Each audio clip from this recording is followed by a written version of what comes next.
Hello everyone, welcome back to the channel. I am Mad Capper and this is another video on Raid Shadow Legends. First off, I want to sincerely apologize by not having more content in the last little while on YouTube. I have gone through the process of rearranging some of my house. So I'm actually in a new room now. I've moved it to kind of an office so I can set things up. I'm trying to set up my green screen. It's still green. You'd be surprised how hard it is to find the little stretchy corner things that can pull it taut, so I don't have the shadows here, so I can properly use the green screen. But I've got it all set up now. Also, I have a lot of footage that I'm putting together for 3 other videos that I'm not complete with because I'm at the whim of the clan boss affinity. So not only do I have to get up early in the morning to get 1 key on Void, record it, and hope that everything works well through the test, but then I also have to hit 1 key, hope it's magic affinity. In this particular cases, I need magic affinity because it's the most stable of the affinities and for what the tests I'm doing. But I do have 2 I built them champions ready to go for a future video as soon as I get all the footage, as well as a new clan boss video. So look for those out coming soon. Today, however, I want to do what I've never done before. I'm going to do a top 10 list. This list is going to be the top 10 Void champions to use in the clan boss. I think I have a pretty good breadth of knowledge on how to build champions for the clan boss. I've put out a lot of videos for Unkillable. I've done 2 to 1.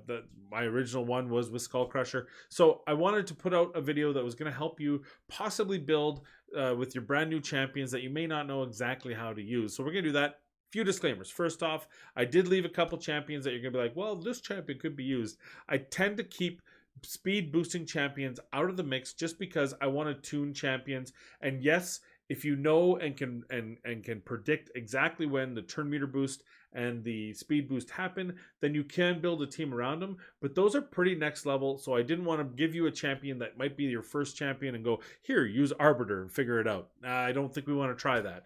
That said, these champions may still be good. I'm just not going to add them to my list. Secondly, this is my opinion. This is based on my knowledge of the champions because I have built them, my knowledge of the champions because I have studied them, my general understanding of their kits, or just my theory crafting because I don't have them, but I generally understand how well they can do.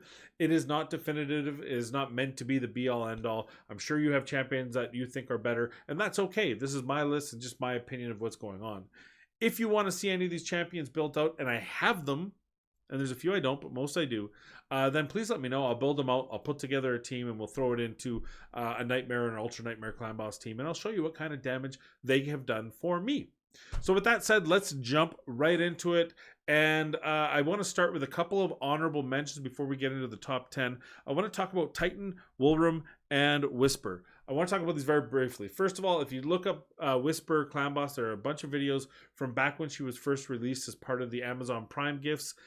She can be useful in the clan boss. She fell way out of meta because her RNG is too extreme, because she gets a chance for an extra turn, which makes it really hard to properly tune, and it makes her damage wildly vary. And you just don't want to make keys where you're not sure whether or not you're going to be 2 key, 3 key, or 4 key. But if you don't have anything better, she is there for you. The second one is Woolroom. I haven't used him, but the fact of the matter is he does have a defense up. He does have a crit damage increase. And I don't know if what it actually does. I haven't really looked, but I imagine the crit damage decrease does actually work on the clan boss. It does land on the clan boss, so maybe that's going to mitigate some of the damage as well as increase your damage. That seems like a generally useful if you have need for that 5th support kind of ability. I don't think he's great. I think he requires way too many books to be useful, but for some of you don't have the option, or you've already built him out for arena and you're just going to tune him and fine tune him because you need a clan boss team, he might be worthwhile. The third one, Towering Titan, he is a meme. He is actually, as far as I can recall, the most used champion in fusions of any champion out there. He was also a major part of the Foley fiasco. But the fact is, again, if you look at Towering Titan's kit, he has an A1 that has the bigger version of decreased defense. Anytime you have a champion that has that ability, you put him in a counterattack team, it's going to be useful. So if you have him and you don't have a reliable decreased defense, consider taking him to 6-star 60 and see what you can do with him. I think he's going to be a lot better being an HP champion too, so you can stack him up with good health and defense. I think he's going to be a lot better than people give him credit for. He's probably not going to blow out the next 100 million key, but he is going to be useful for you in the early to mid game, or mid to late, and you're trying to transition to Nightmare, those sort of things, and you don't have a reliable attack defense down. There's your champion with the defense down. So with that said, let's get into the top 10 void champions to use on the clan boss. Number 10. All right, so number 10 on the list is Rowan. Rowan is a Banner Lord epic champion. A lot of people have a lot of problems with her, but here's what I see. I see 108 speed, so she sped rather quickly right off the gate. She has an attack of 1487, which is one of the higher ones in the game for epics. She's got a poison on her A3, which hits 4 times. It's going to land fully booked 65%, which is a good number. It is not an amazing number. It booked to 4 turns, but you put her in a 4-3 comp, for example, and she's going to do amazing work. She also has 3 times here. Ignore the stun piece. The fact is she's hitting 3 times. Random doesn't matter when you're going against clan boss, and then 1 here.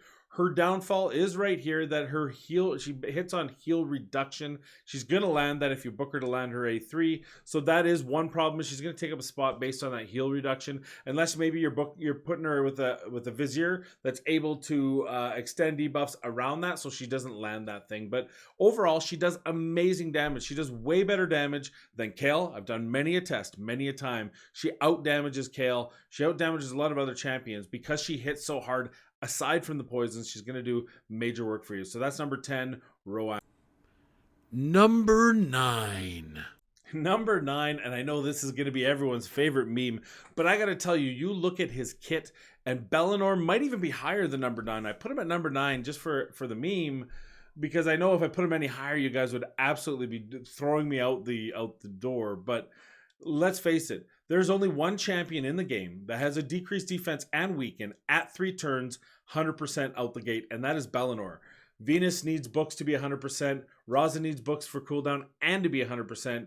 And Draco needs books to be for his cooldown. And let's not even talk about Spider, who doesn't even get down to a 3-turn cooldown. So when you're talking about a speed tune team, a counter team, right out the gate, 0 books, you've got a champion that can put down the biggest decreased defense and weaken. Plus, Bellinor can hit really hard. The knock being he can't survive very well. But honestly, 1k defense isn't that bad of a starting point. 15k HP isn't the worst I've seen. And if you have him in an unkillable comp, he's going to do absolutely amazing work for you. I wish that I had him. I don't. But I really do wish I had him to test him out. But I think he would do a lot better than a lot of people think in the clan boss. So that's only number 9 is Bellinor. Number 8. Number 8 is Lightsworn. Lightsworn is kind of falling out of favor, I think, of late. But the fact of the matter is he has an increased defense on a 4-turn cooldown that also has a revive on death, which is very useful for certain comps that need that revive on death to keep it going. My very first Ultra Nightmare Clan Boss team featured Lightsworn. I brought him up to nearly a 2-key. Actually, it was a 2-key before the nerf.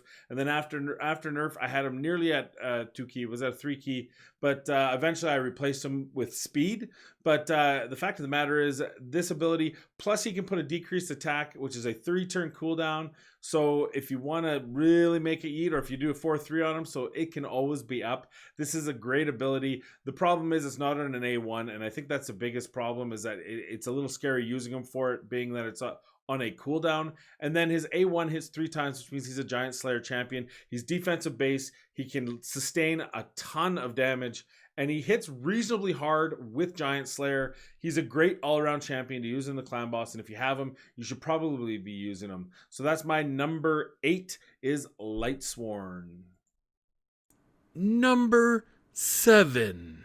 My number 7 is Warcaster, the second Bannerlord on the list. He is a support-based champion, and he has gotten a lot of attention lately. I have used him in videos in the past, but I think Murder Inc. showcased him the best as part of the what he likes to call Batman Forever. Originally, Napoleon Camembert brought this to his focus, and he did hit what I believe was like a 98 million key with this comp, and it uses Warcaster. The big deal with Warcaster is that he has a block damage. Now, it is only a 1-turn block damage, but that actually makes it really good in synergy with Roshkard, because Roshkard will not put up his block damage if he already has a block damage, which makes 2 Warcasters nigh impossible. But when you use Warcaster, they typically drop perfectly in sequence, and you're able to max them together in many different speed combos to get that unkillable 50 turns all the way through. So that makes Warcaster huge. Plus, he does have a block buffs, which unfortunately is at 75%, so you're going to have to hold your breath and pray a little bit. But if you're using Valkyrie, who gets that turn meter boost when the affinity clan boss puts the buff on, at least here you have an 80% chance of that key not being a total waste. So that is some ability there. Not much on the A1. He can still 2 random buffs, 40% chance, but that's not really why you're using him. But overall, especially in unkillable comps, you have an amazing champion, and that's why I put him at number 7. Number 6. My number 6 is Padma. Now, a lot of A1 attack down champions are getting a lot more press than Padma is. She is one of the classic champions, and I think you hear about Tyrell, you hear about Jareg, you hear about now Sepulcher, a lot more than you hear about Padma. But the fact of the matter is, her A1 is the best of them all. All she has to do is critical attack. She attacks 2 times. If the attack is critical, has an 85 base, 100% book chance of placing the large decrease attack. You got her with a counter attack. Yeah, there is a chance of a base resist, but when you consider it's a 2-turn plus you're counter attacking twice, man, that's 4 turns to land it once. I'm pretty sure it's nearly impossible not to land it. So she is one of the best. Plus she hits reasonably okay. She can also steal the buff and take it for herself. And this, which is an all enemy thing, it does hit reasonably well. Obviously not a big deal against the clan boss for the AoE, but overall she has a nice skill set. She's got reasonable defense, good HP, and she's got a good sustain and a beautiful attack down. So that's why I put her as my number 6. Number 5. Number 5, and my only rare on the list, is Bulwark. Bulwark is not necessarily an Ultra Nightmare Clan Boss champion. It might be a little bit of a stretch to put him in an UNM team and expect amazing results. You're probably going to replace him by then. But for progression from hard to brutal to Nightmare, and from Nightmare 4 key, 3 key, 2 key, this guy is going to do amazing work for you. He has an all battle defense down at 17%, not the biggest, but for a rare, you can put him at your lead and you can get a defense up that is amazing. He's got this, which is what makes him tick, which is extending the duration of all debuffs every time he is hit. It's a 30% chance, which means you put him as your lead. He takes the stun. He takes a hit, 2 hits on affinity, right? 2 hits A1, 2 hits A2 from the clan boss. That's 5 opportunities to extend the debuffs on the clan boss, and it's going to extend everyone's damage. Plus, he has an HP burn on his A2. Plus, he's got, it is the baby weaken, but if you don't have a weaken on your team, some weaken is better than no weaken at all. So overall, it's a really great progression kit, and that's why I put him so high on the list at number 5. Number 4. Number 4, as we start to get to the heavy hitters, is Sir Nicholas. So there are one of only 2 champions that are an absolute necessity for unkillable comps, and one of those 2 champions is Sir Nick. He has an unkillable, which is a little bit different than block damage. Obviously, you take damage, you just can't be killed. But he also has a 15% continuous heal on all allies, which means when he puts this, if you go down to 1 HP, you're going to get healed on your turn, which means the clan boss isn't going to suddenly get weirded out by stun mechanics and go for someone else, because you will have HP to hit. It's a weird thing with him. He also hits very hard, and you can tank him with a ton of HP. So a hard-hitting, unkillable champion is an amazing champion to have. The only downfall, of course, is this here. If you book this to 3 turns, it actually messes up his turn order because he prioritizes his A2 over his A3. There are conditions where you can get it to work properly, but those apparently appear to be mystic hand, sleight of hand, and everything, because I can't consistently get it to work. But you can always do it manual, and overall, he is going to help you do amazing damage. The second largest damage I've ever seen on a single key post-nerf, unkillable nerf, of any team had a Sir Nick in it, and that alone should tell you what kind of champion he is for the clan boss. Number 3. Number 3 on the list is Warlord. Now, Warlord is well known in the arena for being an absolute pain to play, but he is actually an S tier, maybe even a double S tier champion for the clan boss. He has an A1 that increases the duration of all debuffs on the target by 1 turn. It can be booked to a 40% chance. So think of counterattack teams, all those chances he's getting to just keep hitting and hitting, and increasing the duration of poisons, of weakens, of defense downs, of attack downs, and making your team just amplify their damage. But not only that, he's got a sustainability piece because he's got the shield and the block debuffs. on his A2, the shield based on his HP, and the block debuffs for 2 turns. Sorry, it's a 1 turn. So you can use this to, for example, block the stun, or if you already have a stun block or you already have a different mechanic for that, you can use it to block something like the Spirit Affinity decrease speed. Either way, an amazing ability on this champion, and to have both into one ability is awesome. He is one of the best champions of any affinity, and definitely number 3 on my list for Void. Number 2. Number 2, and this was one of the most difficult choices I made. I was finding it so difficult to choose one or the other, but I did end up putting Venus at number 2. The reason why she is so high on the list is easy. Everything in her kit is good for the clan boss and for anywhere, but she has a 33% ally HP in all battles. She has an HP burn on her A3, which she doesn't use on auto, but you can definitely have her use on manual, which does extra damage, which helps the whole team do extra damage, if I recall. On her A2, and this is the big deal with her, is she has a 3-turn decrease defense and weaken that you can book up to 100%. This is the cog that makes the wheel turn, as they say. She has one of only 4 champions that have this ability. It's already at 3 turns. Even if you pull her right out the gate, you can use this, and more often than not, it's going to land. Obviously, you can book it to 100% and then just get that all but base chance to resist. And that's going to help your whole team do better. But if that weren't enough, that alone should make her top 5. But she also has a 2-attack A1 that has a 50% chance of placing a poison, a 5% poison, which means if you're using her with a Draco, if you're using her with a Occult Brawler, with the Frozen Banshee, whoever it is, she's going to just supplement them to fill up that bar and keep that bar full of poisons. Every turn, every counterattack, she has a chance. And of course, at 50%, it's an average of 1 per turn. So she's going to be able to just keep adding those poisons up and help you fill that one out. Number 2 on my list is Venus.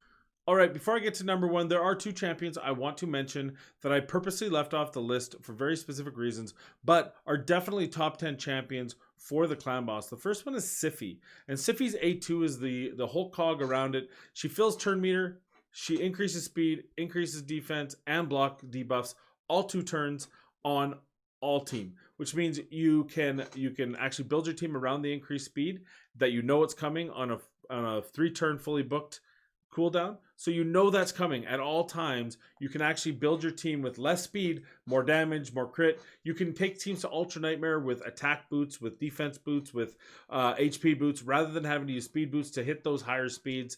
It's an amazing ability. Plus, that block debuffs is absolutely critical in most areas of the game. Plus, you can build her really high defense and really HP, so she's got amazing sustain. The other champion that I left off the list on purpose, although is arguably maybe even a top 3, is Chris. Chris has this ability right here. So forget the start of each round, because there's only 1 round in the clan boss.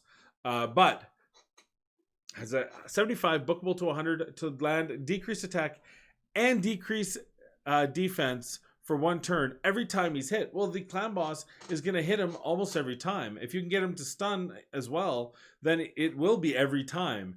And that means you don't have to bring in any other champion to do decreased defense and decreased attack. It's an amazing ability that's very helpful. But if that wasn't enough, he puts an ally protection for 2 turns on a 3-turn when booked with 2 continuous heals on this champion. So he's going to suck in all that damage and heal himself for 30% in that first round. That's an amazing ability for sustain in the clan boss. The decreased speed, not a big deal. But overall, this might even be a double S tier based on his passive and based on that.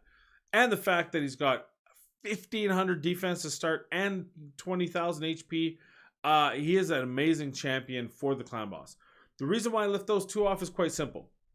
They are arena god tier broken champions. If you pull these champions, do not use them in your clan boss unless somehow you can build a team around the speed you're using them for in the arena. They should be and need to be built as arena champions, and that's why I left them off this list. If you want to use them, go ahead, but be warned. Chances are they're going to be too slow for arena, and if I had my choice between arena or clan boss for those champions, 100% of the time I'd be using them in the arena. Number 1. If you've been paying any attention, this should not be any surprise to you. My choice for the number one void-based champion for the clan boss is Maneater. Should not be a surprise to any of you. I did struggle a little bit because Venus's kit is so robust and amazing. But at the end of the day, Maneater comps, since their inception many times ago, a long time ago, before the nerfs to unkillable and all that, these guys were doing one key UNM damage just by being them. And their toolkit is absolutely unkillable genius. And it lands right here. It is a 5-turn book cooldown, but playing with speeds and turn meter and or a little friend called Painkeeper, this was an absolutely amazing ability where they had a block debuffs and unkillable for 2 turns. This meant any affinity did not matter. They took care of all the debuffs and the stun, and no matter what you did, they were an amazing champion for it. There are plenty of builds out there for a 2-turn, a single Maneater, a double Maneater, a Maneater Rosh card. There's a lot of different things you can do, but at the end of the day, it comes down to the same thing. These champions make unkillable next level. So if you pull a Maneater, if you pull a second Maneater, you have won the game. Congratulations. Just go watch it, build it. You can put them at level 50 if you want. But if that wasn't enough, this no longer is a big deal. But this right here, where he attacks an enemy and places a decreased attack for if the attack's critical.